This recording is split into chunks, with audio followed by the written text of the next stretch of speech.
rappers. If I send the dressers, they gon' come in straight. What it is, it's your boys Deuce, Teddy, and LaQuil reporting with the facts, opinions, and BS straight from the top of the key. What's good? What's cracking, lacking, fam? Basketball. Yes, sir. Another day. Another dollar. Well, I'm gonna let the whole world know Brother Deuce is alive and well. For all our fans out there that was looking for a show yesterday, we apologize. Vale had the world on his shoulders. All his life he had to fight. Oh my Lord.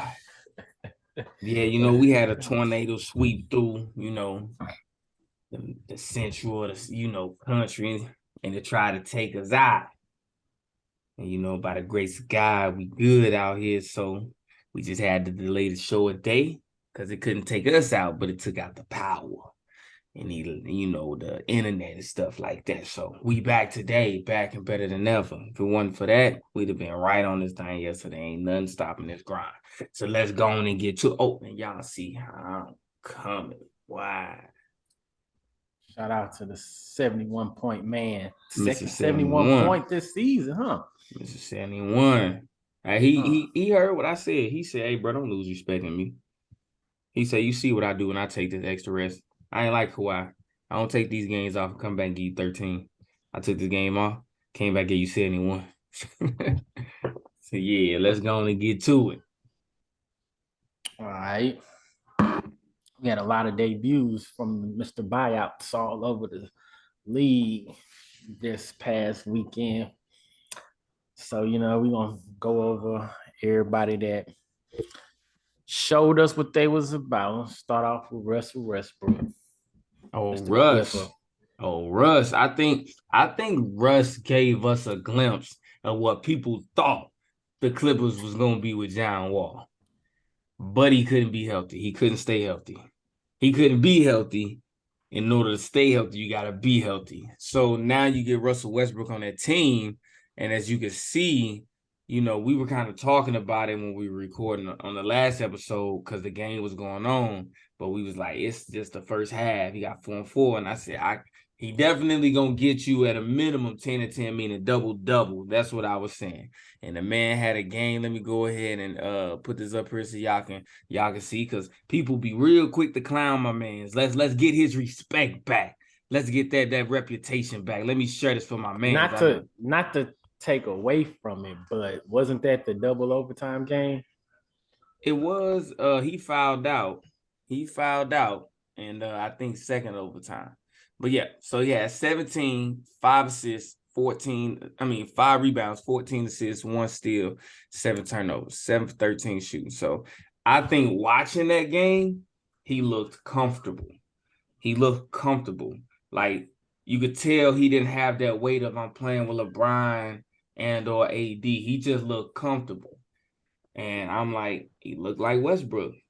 That's what he looked like. He looked like he may not be able to snatch every damn rebound, but he looked like Westbrook. And I can kind of put my money on. I feel like had he not fouled out, they probably would have secured that dub. That's the only thing that ruined his debut. They could not lock down that dub. But to have a game of 176 to 175, that's a lot of scoring. So you gotta ask yourself, was that by fault of no defense or just amazing offense? I don't know. But that was good. That was good. That's my take. What y'all say? Yeah, the stat line is pretty Westbrook. I don't know. Everybody on the team was hitting shots, hitting like open threes. Mm-hmm. Do you think that was just the Clippers game, or do you think that's like a Westbrook effect? That's what I'm saying. His 14 assists, he was getting the right person at the right time. He on the floor, and being that it's a new team, he don't really know everybody yet and where everybody want to be, and he still came out there and gave you something. You know what I'm saying? Gave you a Westbrook game. Like, I'm gonna go balls to the wall. That's where them 7 turnovers may come from, but them 14 assists gonna come with it. That every player gonna come with it. said, I feel like he gonna fit with them running because you got players that over there that can make shots. You know, this is a jump shooting league, so you got a lot of players that gonna make shots some nights. They gonna miss shots some nights. You got a lot of good shooters over there that can make shots multiple nights in a row. So in a good situation, and it was that he had to me the best debut. I give it to him. Oh, yeah, by far. They still doing my boy Bones dirty. Look, I can already tell you, Bones going to that team, I don't see it because they still got Terrence Mann over there. You still got Norman Powell coming off the bench. Terrence Mann lost his spot. Norman Powell done secured that spot. You know what I'm saying? You got to play Nicholas Batum, and then you got Eric Gordon. You know Eric Gordon played for the Clippers back in the day. You know they gonna play Eric Gordon. He's offense regardless. He's a shot maker, a shot taker. So when you talk about Norman Powell taking shots, Eric Gordon gonna put up shots, and you still got to rotate Terrence Mann in. Where do you see Bones Highland coming in? Bones Highland finna be a trade asset. I'm a Bones fan. It sucks to see him going from making noise last year to now sitting on the bench, not even playing. But he got to stay ready because, you know, any given time, Kawhi Leonard gonna load management. You know, PG gonna blink twice, and he done twisted his ankle. I'm gonna knock on wood. So he has to be ready because he played with two people that have shown year after year that they cannot play consistently. So he has to be ready because at any given moment, it's gonna be his time to shine. Yeah. All right. Enough for him. Move on into Twin, Pat Bev, and the Chicago Bulls. Hey, he had a good night. He had a good debut. If you ask me, 5 rebounds, 4 assists. What do you get? Like 12 points? Not even. I don't think. Yeah, something like that. Y'all want me to 8 points. preview? Yeah, it was single digits on everything, but that's what we was expecting out of Pat Bev. I'm out there and giving you hard nose everything. Here we go, right here. Pat Bev's debut, according to the scores, like Pat Bev's debut more so won't show up on the box scores. 5 and 4 on the stat line, what he bring into that team. Yeah, I don't. Having an on-ball defender that they may not get the steal every time, but they're making it tough every single play down the floor. They're causing havoc. They're causing that player to get a ball up, and the other player on the team to have to score. And why Anthony Edwards staying at half court and just watch his team play might not have caused a stat, but Anthony Edwards was out of that play because you up under his skin. You know what I'm saying? So it's a lot of stuff like you said that even he may be causing that don't come up, but I like the 5 and 4. He led the team in assists before. A couple people had 4. Yeah. So, hey, go get it. A couple people had 4. You and somebody else had 4. You DeRozan and who? White, Kobe White. Hey, go get you. Go make a name. I mean, but you gotta look. I mean, he said he gonna tell Zach LaVine keep his foot on that gas pedal. 32 points. He said I'm gonna tell Zach LaVine, and since he didn't started playing, the Bulls have started winning. So, that's a blowout. My goodness. So if you look at this, I mean, look what he did may not show up in the box score, but you got Spencer Dinwiddie going 0 for 6. You know. Pat Bev out there playing defense. You got Nick Claxton going 3 for 7. I mean, that ain't him, but you got Mikal Bridges going 4 for 10. Cam Johnson 4 for 3. Finney Smith going 1 for 6. You know, Pat Bev has no issues guarding anybody. Pat Bev's a guard, the 1 to the 5. He don't care. You know what I'm saying? Especially if you think you're going to be out there on his perimeter, he doesn't care. So having Pat Bev and Caruso out there, 2 perimeter defenders, kind of lightens the load on Zach LaVine and DeMar DeRozan. And he going to feed Zach LaVine and feed his confidence, because if you're confident, you're going to be out there. Same thing like with Westbrook. So I think this is what they expect Pat Bev to bring to that team, because you got to. We were just talking about Mikal Bridges, and even in his interview, he was saying, like, I was balling. I was used to being the boss over there, like putting up 20 shots. He only put up 10 shots this game. So I'm gonna give it. I unfortunately didn't catch that game, but I'm gonna give credit to Pat Bev until somebody show me otherwise, because the Bulls were losing. Huh? Yeah, they started off. The Bulls But they started off first quarter 33-18, second quarter 30-11. Yeah. Yeah, you losing 63 to 27, 29 at that time. Yeah. That game was over with. Yeah. So seeing them, and I know by that time they had already played 12 to 14 minutes of the game. Mm-hmm. On both sides by halftime they played 7-8 minutes in the first quarter, 6 minutes in the second quarter. So them 22, 25 minutes that they didn't play, they got in, got out, and you see all of them was shooting bad. So yeah, Caruso having them tough nose guards, man, it helped. You just want your tough nose guards to also be able to give you 25. It'd be nice. Yeah. It'd be Pat nice. Bev and Caruso not giving you 25. Not Together. not even together. Not even right? together. But look, Nice. but they give you around 15 to 20 together. I mean, Pat Bev can shock you and give you 15 in a night if you take him at slight work. However, they may not give you that 25, whether it's together or separately, but together they can stop. As you can see, they can stop the other team from having their backcourt giving you 25. And like I say, he gonna feed into that Zach LaVine confidence. We need to see him against. No, I mean, shout out to Dinwiddie because Dinwiddie is that dog. But we need to see him against even more skilled guards and see how the Bulls handle that. Yeah.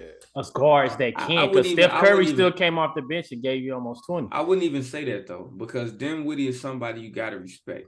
Dinwiddie is somebody you gotta respect. He fits in certain systems and he's good. That's why I say no shout out to Dinwiddie. I think he's fine. What I think we need to see is consistency from Pat Bev on the Bulls, because it's not necessarily Dinwiddie. They can go against Dinwiddie on another night. If he's not consistent in what he does, Dinwiddie goes off. So that's why I'm saying we're not going to slight Dinwiddie.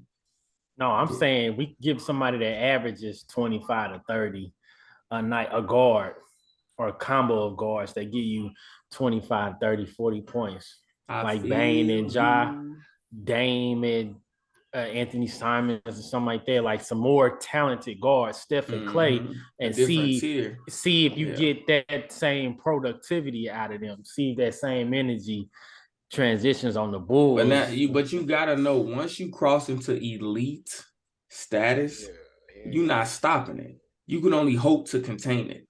You ain't stopping it. We want to see what it does. You know, everybody has an off night. The Nets obviously had an off night, with the exception of Steph Curry. All the Nets guards that game was trash. Yeah. Straight back together, Shock Bond. But see, but all of them was trash. Him stopping it is picking up Dame 94 feet, so the inbound pass don't even go to Dame; it goes to somebody else. Mm-hmm. That's already getting that possession out of Dame's hand. And if you got 94 to 110 possessions every game, the more possessions that you can start in Anthony Simons' hands or Jeremy Grant hands, or the ball not in Dame's hands, you limit his touches even crossing half court, where he's a threat. I'm gonna tell you, putting the ball in Anthony Simons' hand, he may not be on elite status, but that boy be balling. Yeah, everybody got another guy. But I'm saying, we got what you saying. Let's make put him up against. I want to see what the Bulls can do. You want to see him against elite. You want to see them and what they do against another tier north of what they just played. I get what you're saying. That's what you're saying. I'm saying that's cool, but I want to see consistency, because I want to see the Bulls making it to the play-in tournament so they can get it to the postseason. That's what I'm saying. I don't know about that. But they keep winning. Winning. Yeah, no, number 8. They're like number 8 now. I mean, we can look up and see. They already there. They not down low like you think. Yeah, they are. The Bulls, the Chicago Bulls, are number 11. Okay. Yep. How far down? They half a game back from the 10th spot. So that's outside of 10. Yep. They only need to be in the top 10 for the play-in. Yeah, they're 11. That's what I'm saying. I want them to do it consistently so they get in. All they got is the Raptors, the Wizards, and the Hawks in front of them. You need last year this time DeRozan. No, you need last year mid-season, early season, because when they hit around this time last year, he started to fizz out. He started to fizz out around this time. Like streak. You need that Will Chamberlain streak to start right now. Yep. All right. Next in line, Kevin Love. Let's go on and Miami knock Heat. out. We can knock out the last three. K-Love, J. Crowder, Myers, Leonard. So K-Love, my boy Quell was selling. You know what I'm saying? You look at game 2, Quell be like, I told you, but this ain't about game 2. This is about the debut. So game 1, K-Love, 0 points, Goose 8 egg. rebounds, got them reads, That's 4 what he assists, said. 1 steal, 1 block. So, hey, K-Love got to find his rhythm. He ain't been playing. So that's what we're going to go with. He was 0 for 4 in the system. He ain't been in. You know, Pat Riley probably had that man died in because, you know, you only had so much body fat percentage on that team that it took a toll on my man K-Love. He ain't know how to, he 40. He ain't know how And to when you adjust get to some, that. yeah, you gotta learn where you can take your shots at, when to take your shots. You don't want to come in and be like, I'm But then about you to gotta come in see, firing like, that thing. K-Love ain't coming in off the bench. He coming in a primary starter role. Hey, K-Love ain't played like, it in a while. He ain't done it in a minute. So we understand K-Love, especially since we've been able to see you play some games afterwards. We understand. Give you time, you gonna shine. But we did talk about, you know what I'm saying? So we gonna capitalize on this moment like the press would and be like, but nah, you was cool because you got them 8 reads. You was cool, and you ain't have any turnovers, so that was cool. But your plus minus was -9. Other than that, cool. Y'all got anything else for K-Love? Y'all trying to move on to big and better? Let's go with Jay Crowder. All right, let's go. All right, Jay Crowder. I say you had a minimalistic game, 9, 3 rebounds, 1 steal, but you only played 16 minutes. You got to get your legs up under you. You got to get your rhythm. It's your debut. So it's not a horrible game. You had the opposite of K-Love. Your plus minus was a +9. So that's cool. That's cool. You know, we know what he does. You good for something. That's Jay Crowder though, yeah. Yeah, that's what I'm saying. You good for something. He gonna play defense on. He gonna be one of them players that's guarding all the all-stars on another team. He gonna be one of them. So that's him coming in. He got to get his legs off back. the couch. Yeah, like not even off the bench. He coming off the couch. I think it probably hit a little differently if you take him and put him in a starter role, but because he's coming off the bench, it's a little bit different. But he coming off. See him? You see him getting in that starting role by the end of the season? Nah. Over Grayson, because you got because he'll be at the 4. You got Giannis and Brook Lopez. So unless they choose to go small, but the way Brook Lopez playing, let's see what he do this game. Brook Lopez 17.7. Nope, he ain't doing it. Now when Brook Lopez scoring and getting you rebounds, no, they're not gonna do it. So as of right now, he cool, but you got a starting 4 or 3 to 4 coming off your bench. Who can play D? Who's a real 3 and D player? Bobby Portis is not. You got him at you can run him and Bobby Portis. You can run him and Bobby Portis at the 4 and 5, and that's better than a lot of teams 4 and 5 in they starting lineup. Both of them can shoot. Both of them can rebound. Both of them can play. I mean, Crowder's a better defender. He can guard that perimeter, but both of them really about that. They dogs. Got a perimeter defender, around defender. That's like having Draymond and Pat Bev. You think that he could be a difference maker between them and the Celtics in that finals? Yeah. Locking up Jason Tatum. Not even just he got 6 fouls too. Yeah. And he can use all his 6 fouls playing hard-nosed D for 3.5 quarters, and you still got Holiday. I'll be honest with you. Going against the Celtics, you're gonna need something other than Carter and Grayson Allen out there. Yeah, like you're gonna have to either put Middleton back in that lineup or you have to put Crowder in that lineup if you're going against Celtics, because if you ain't matching Jason Tatum minutes, it don't matter if you on that floor. Jason Tatum finna play about 40 minutes. So, and Grayson Allen, I'm sorry, no slight to you. And Jimmy Carter, that's why I'm gonna call you because I don't know your first name. But I'm tell you, y'all a president. You call him a president. Y'all ain't gonna do nothing with JB and JT. No, that man is a military man. Yeah, because you're gonna need Crowder his whole 20 minutes to be on one of them. Yeah. It's 6 minutes. It's 4 minutes here to be on one of them. It's 6 minutes. They here. really ain't got nobody to start him because I think Jay Crowder coming back too late in the season to even try to stop But Jason even Tatum. still, It'll But be you a gonna have, different you gonna have script. Giannis that's a out. You good gonna have 6 Giannis on fouls Jason to Tatum have, until he though. get in. You He gotta gonna be on realize, Jason Tatum until he get in foul trouble. yeah, that's a good 6 fouls to have on the floor. Yeah. If you know your starter gonna be Grayson or whoever you're gonna have out there, you got Drew Holiday, who's an on-ball point defender. You got Giannis, who's a good on-ball defender. You got Brook Lopez, who's a rim defender. Giannis also rim defender too. Now you got another on-ball defender out there that's gonna give you that's a corner threat. He got 6 fouls and he only supposed to be out there 18 minutes.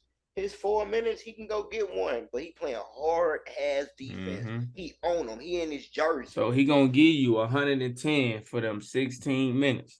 Because they ain't 16 consecutive minutes. And that's all you need. And then out here in the corner, you got a proven shooter in the corner for them. That's like you had PJ Tucker here and y'all won the championship. He's like 3-4 notches above PJ Tucker because that's not somebody you're gonna look at in that corner and be like, ah. Well, nobody worried. No matter how great, what name or reputation PJ Tucker had on the Houston Rockets, nobody gave 2 shits about PJ Tucker having the ball anywhere on the court.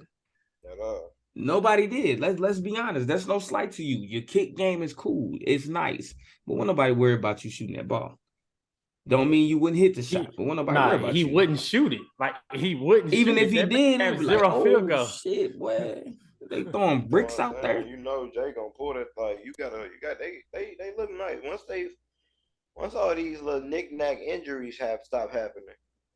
Then everything. And just think, if somebody get in foul trouble, you got that solid piece to put on the court. You straight. Oh, Grayson Allen, he ain't got to play. Both games Giannis got hurt in the game, they still went out there and won them games. Mm-hmm. Because so you straight. Still got a solid team behind you, and now you added that to the team. Mm-hmm. And you got that monster in the middle. Yep. You see the Bucks coming out the West, huh? All right, so let's look at. I don't know.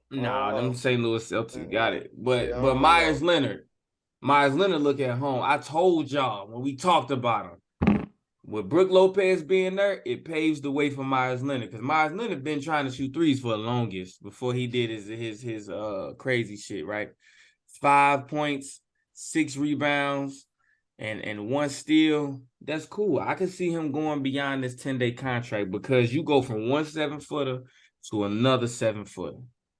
That's what you do. And they play similar games. Yeah. So and now he can learn from Brook Lopez in practice and they can go at each other and he can hone his skills while being there with another 7-footer. So I think that was a great acquisition. He's going to rebound for them. Yeah, he's more athletic because you can put him on the second lineup with Crowder. You getting rebounds all day. So when Giannis not out there, right now, you still getting rebounds. He gonna be out. Look, Bobby Porter's getting him some minutes. So Bobby Porter's is too. But I'm saying because Bobby Porter's go in and out of the starting lineup. That they got rebounders out there, which they very much need. Look, the Bucks low key. We think about Bobby Porter. Hey, Joe Ingles, Bobby Portis. I ain't worried about old man Joe. I ain't worried about old man Joe. Right, and don't worry about him. He gonna knock 2 threes. Oh, he gonna shoot. He gonna knock 2 in the third. I'm talking about just straight up rebounds. Yeah, but he talking about rebounding. I'm talking about straight rebounders. You got Leonard. You got Crowder, and you got Bobby Portis. That's coming off. No, I'm talking about coming off the second unit. The bench. This is the second unit coming in here rebound. Like y'all are not getting any second chance points against them boys. You better make every bucket count. Look, you got to see the bench gave you with it 18, 19, 11, 20, 16, 30, 20, 32. 23. They gave you 32 rebounds. That's almost as much as the whole team, right? That's crazy. Out of the 57, they gave you more than the starters. They rebounded dogs out there. They might come out the East. It's scary. It's gonna be the best matchup in the Eastern Conference. When them and the Celtics is gonna be so Robert Williams and Al Horford gonna have their work cut out for them. Yeah, on me. I'm just They saying, not gonna have nothing left by the time the second unit get in there. Jason Tatum and Jaylen Brown have to average 11, 12 rebounds apiece in this. Jason Tatum don't rebound like that all the time, He though. do He's though. capable. This year he's He's been capable. rebounding. He's had those standout games where he had like 17, 18 Yeah, rebounds. but he's not a But he's not a rebounder though. rebounder. Listen, How many times have you against the seen Jason Bucks, Tatum have he 30 better something turn. He better points and transform. 5 rebounds? He better transform against 38 the Bucks. points, 5 rebounds, 6 assists.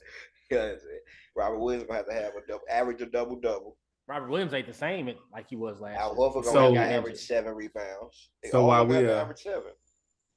That's a whole nother debate. We had that whole conversation while we later. we talking about the top of the East, let's go ahead and go on and look to the left or the right and talk about that top of the West battle. The Grizzlies versus the Nuggets. Because in the last episode, I think Quell and I saw eye to eye because I'm like, I don't think people really look at the Nuggets like that. And Quell's like, I see where you coming from. Like they should, but I see where you coming from. And the question was, who is going to really take it to the Nuggets? And I think we got an answer. So we got the Grizzlies versus the Nuggets. And the Grizzlies showed up and they showed out, as you can see. 94 Nuggets, 112 the Grizzlies. And the game was actually worse than that. They were putting in. So what changed this game, the view of this game, was that fourth quarter by the Nuggets. Now, Jokic had 22 triple doubles with 22 victories behind those. He didn't get a triple double this game. He got a double double, but they stopped him from getting those assists because his team couldn't make a damn bucket. 3 for 13, 1 for 5, 2 for 10, 4 for 12, 3 for 9. They could not make a bucket. So I think the Grizzlies showed up and they showed out, and that's good. That's good for the Grizzlies because the Grizzlies been getting smacked by the teams in the West. The Grizzlies been getting smacked on the road. They've been getting smacked by them good teams in the East. So I think for them, a confidence builder, a reminder to them. Now you see them before the game, they dancing and doing all of the shenanigans. I'm like, all right, that personality of the Grizzlies is coming back. But remember, it's cool to have personality, but still be humble. Otherwise, you're going to get fucked up again. But good job showing the Nuggets that I got you, Jokic. I see you. And I got you. So you saw the game, you accommodated more to their defense than Jokic just having an off night? I don't necessarily say Jokic had an off night. He had a double-double. He had triple-double if his teammates can make buckets. I think the Grizzlies just took it to them. So they had the up in the first quarter, but then the second quarter, they got plus 16 in the second quarter. They were already up 8. So that puts you up 24. Yeah. With having Jaren Jackson and Tillman is so offsetting for Jokic to play defense on them because it's like having 2 6'10" guards out there that just run the floor. Or even so he can't what's his name? He has to run every play to get back on defense. He can't bring the ball up. Brandon Clark. That's what I'm thinking about. Brandon Clark. All of them are like just wing players. They're taller wing players. So he's guarding players that's cutting to the hoop, diving for dunks, running from. He ain't guarding no Embiid that's a back to the basket, dribble. Nah, Jokic can play that. These players just slashing and shooting, slashing and going. So having a run affects putting up players out there. You got to run against Jokic affects how much Jokic can be Jokic. Yeah. Now, on the offensive end, he Jokic, he can dish it, he can do what he's doing, but they also got to hit shots. Yeah. So when his player's not hitting shots and he can't affect the game the way he normally affect the game, and defensively, these Tillman, you got a bunch of tryhards out there, basically. The dude that's diving on the floor every play. Tillman, some of these players, they only get minutes because Adams out. So they trying to, you know what I'm saying? You got a bunch of tryhards that's out there diving on the floor after every play and running hard as they can and trying to get every block, and they diving, they doing everything to try to get the coach attention. that's annoying sometimes. Like, Mm-hmm. you know what I mean? Like, then the next dude that come out there, he off the bench, so he trying harder than the try hard that started. So now it's like, bro, like, and then if they not calling no fouls when it's really fouls, it's like, you know what I'm saying? Yeah. Yeah, I it's think double that game. really came down to frustrating and getting it to Jokic just supporting Cavs. This was a game where Jokic, you're gonna have to beat us. We're gonna stop everything else. He had 3, 4 assists that game. He had 3 assists. So that's it. And I told you, 3 for 13, 2 for 10, 1 for 5, 3 for 9. They were not hitting shots, and that's what it came down to. If they were hitting shots, that is a Jokic game. If they would give each of them 2 shots, and I think I mentioned 5 players, Jokic has 13 assists. That changes that game. That's what it ultimately came down to. Them missing shots. Jokic had a Jokic game. He just didn't have the assists because he can't get an assist if they don't make their buckets. So, on to the game that hurts my man the most. This, we're going to call it the I need this segment because both of them teams needed this. And what is this? That game. Both of them teams needed that game. So what 2 teams am I talking about? I'm talking about, was it Sunday? The showdown on Sunday? When I'm talking about it was getting ugly. And I know my boy Teddy was feeling it. He was enjoying it. Let me go ahead and preview this. Y'all know exactly what I'm talking about. The Lakers versus the Mavs. Look at that score. 28-16. Then you build another 2, 33-31. You was just up by 12, right? Now you up by 14. At a certain point, the Mavs was leading by 27 at a certain point. Y'all blew a 27-point lead. You had LeBron giving his best Oscar performance. I felt it pop. I heard it pop. He was giving his Oscar performance and came back and balled out. You had what's Austin Reeves getting buck with y'all. Talking about, well, fuck you. I'm talking about, boy, the Lakers knew they needed that game. And with that win, they climbed up to the 11th seed with that win. But then they dropped down to the 12th seed because the Blazers went stupid. So, look, they needed it. Y'all needed it too. But we called it for Christmas, but you jinxed them. We said if them boys played, y'all weren't going to beat them. And now you get to see your star duo once again. Yeah, I ain't got no size for real. They ain't got nothing for AD. They got size. You got JaVale McGee. You ain't playing. I mean, yeah, haven't. Yeah. You got to play. Size. You got to play, and you got a defensive size too. So. And AD with them 15 reads and then 17 from Vanderbilt. Woo, woo, woo, woo. I bet you miss having Finney Smith. The Lakers didn't beat us. We beat ourselves. Oh, yeah. You beat yourselves. It was terrible. You beat yourselves. Terrible. I know you did. That's the only way you blow a 27-point lead. They didn't finish. They didn't go strong. They let the Lakers get hot, and they let them come back and rally. And it's being up in the second quarter, that's so early in the game where we a first half team though. Yeah, we've always been a first quarter, first half team. We build a big enough, comfortable lead, and then we coast. But the other thing about y'all is y'all have amazing performances from players like Tim Hardaway, Reggie Bullock, what's his name? What's his name? Let me look and see here. I was just looking at it. And what's the dude's name? The light-skinned buddy? Just Green. Josh Green. Yep, Josh Green. Y'all have amazing performances at moments of those games, but you have to understand they will not play that way the entire time. So some games they go back to being the average player they are, and some games they continue throughout. And what you saw was y'all were just hitting all these shots, amazing shots, and then you stopped. And that aggression was gone. So what we got to pay attention to, they're going to double back and they're going to play each other again. Keep your eyes on their prize. but y'all needed that one. And y'all already know what it is. Your boy Deuce 10 in the queer with the facts, opinions, and BS topics. Hope you pack shit up with God, cause we gon' bless you. Let it burn, you gon' get it bad. These just my confession. Stay in traffic, can't get picked off like no shit and duck. Keep one in the tuck. Wife be mad, but bet she still gon' fuck. Don't speak